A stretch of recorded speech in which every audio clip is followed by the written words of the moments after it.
શિયાળે સોરઠ ભલો અને ઉનાળે ભલો ગુજરાત, ચોમાસે વાગડ ભલો, પાંજો કચ્છડો બારે માસ.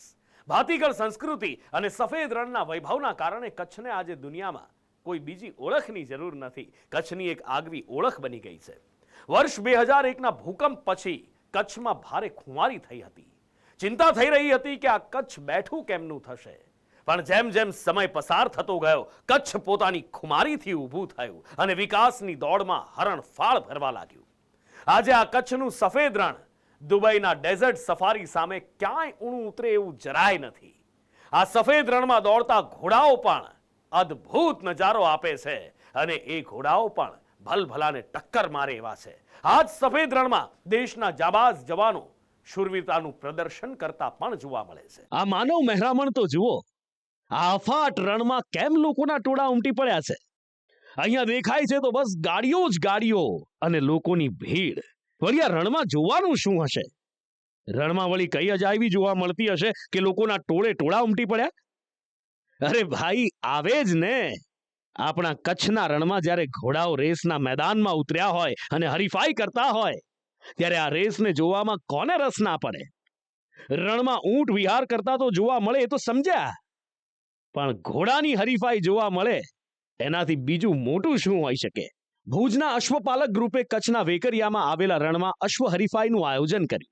આ અશ્વ હરીફાઈમાં કચ્છ અને ગુજરાતના ઘોડેસવારો જ નહીં, પણ ભારતભરના જુદા જુદા રાજ્યમાંથી આવેલા લોકો ભાગ લે છે. જેમાં મહારાષ્ટ્ર, બિહાર, રાજસ્થાન, ઉત્તર પ્રદેશ, મધ્યપ્રદેશ, ગુજરાત સહિતના ઘોડેસવારોએ હરીફાઈમાં ભાગ લીધો. ઘોડાઓની કુલ 6 હરીફાઈમાં અંદાજે 150થી વધુ ઘોડેસવારોએ ભાગ લીધો. આ રેસમાં મહારાષ્ટ્રના ખાગરિયા નસ્લના ઘોડાએ રેસ જીતી અને ચેમ્પિયનનો ખિતાબ મેળવ્યો. ભારતમાં ઘોડાની માન્યતા પ્રાપ્ત થઈ હોય એવી 7 નસ્લ છે. એમાં 7મી નસ્લ તરીકે માન્યતા પ્રાપ્ત કચ્છી સિંધી ઘોડા રેસમાં દોડાવવામાં આવ્યા. 3-3 કિલોમીટરની 2ની સાથે 6 અન્ય હરીફાઈ થઈ, જેમાં મોટી રેવાલ, નાની રેવાલ, 2 દાંત વછેરા, 1 દાંત વછેરા, રાઉન્ડ રેસ અને સરડો જેવી રેસ યોજવામાં આવી. આ રેવાલ ચાલ એટલે ઘોડો પોતાનો દરેક પગ અલગ અલગ સમયે ઊંચો ઉઠાવે અને ચારેય પગ જુદા જુદા સમયે નીચે આવે. અશ્વપાલન માટે લોકોમાં જાગૃતિ આવે એ માટે આ અશ્વરેસનું આયોજન કરવામાં આવે છે. અશ્વરેસમાં ઘોડેસવારોને ઇનામો આપી તેમને પ્રોત્સાહન પણ આપવામાં આવે છે.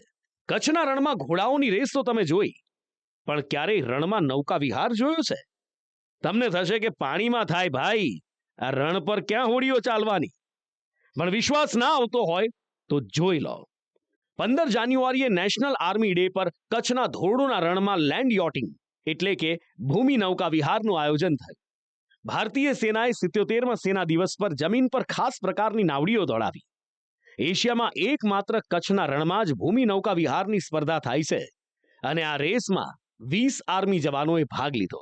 जो ये लैंड यॉटिंग का एक एक्टिविटी है, ये अपने आप में एक बहुत ही यूनिक एक्टिविटी है, क्योंकि इसको कंडक्ट करने के लिए आपको एक यूनिक इकोसिस्टम की ज़रूरत है, जिसके अंदर एक फ्लैट हार्ड ग्राउंड चाहिए, एडिक्वेट अमाउंट ऑफ विंड चाहिए और बहुत ही एक खुला समतल ज़मीन चाहिए, जो कि पूरे हमारे कंट्री के अंदर सिर्फ इस रन के इलाके में मिलता है.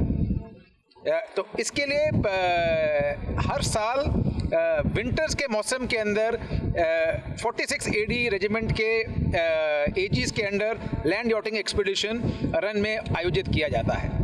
દર વર્ષે કચ્છના રણમાં આર્મી જવાનો માટે લેન્ડ યોટિંગનું આયોજન કરવામાં આવે છે. રણમાં લેન્ડ યોટિંગ કરવું ખૂબ જ મુશ્કેલી ભર્યું હોય છે.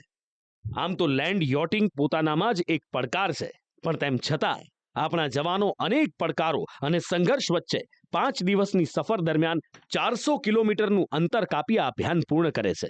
લેન્ડ યોટિંગ આ સાહસિક એક્ટિવિટીને આંતરરાષ્ટ્રીય કક્ષાએ પ્રોત્સાહન મળે અને યુવાનો સેનામાં જોડાવા પ્રોત્સાહિત થાય એ ઉદ્દેશ્યથી આર્મી આ અભિયાનનું આયોજન કરે છે. અલ્પેશ ગોસ્વામી સાથે સ્પેશિયલ રિપોર્ટ, સંદેશ ન્યૂઝ.